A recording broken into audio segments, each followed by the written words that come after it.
मी मुख्यमंत्री फडणवीस यांना एक आवाहन करेन, शिंदे गटाचे जे भ्रष्ट मंत्री आहेत संजय राठोड यांच्यावरती भ्रष्टाचाराचा आरोप परिणय फुके यांनीच केलेल्या भाजपचे मंत्री, भाजपचे नेते,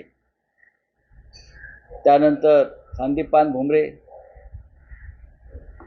150 कोटी काय 150 एकर जमीन 150 कोटीची जमीन ड्रायव्हरच्या नाव, मला पण त्याच्या ड्रायव्हर व्हायला अशा अनेक लोक मला सांगतात आम्हाला त्यांचा ड्रायव्हर करा गरिबी हटवण्यासाठी. त्यानंतर कालचे महाशय, अशा अनेक जे मंत्र्यांचे जे घोटाळे समोर आलेले आहेत त्यांची एकत्रित SIT नेमली पाहिजे, एकत्रित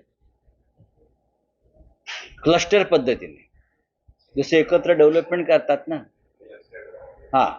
तसं क्लस्टर चौकशी यांची केली पाहिजे. एक मोठी न्यायालयीन चौकशी शिंदे गटाच्या मंत्र्यांची, फक्त शिंदे गटाच्या मंत्र्यांची. सध्या मी नावं दिली आहेत, 5 मंत्री आहेत इन्क्लुडिंग उदय सामंत.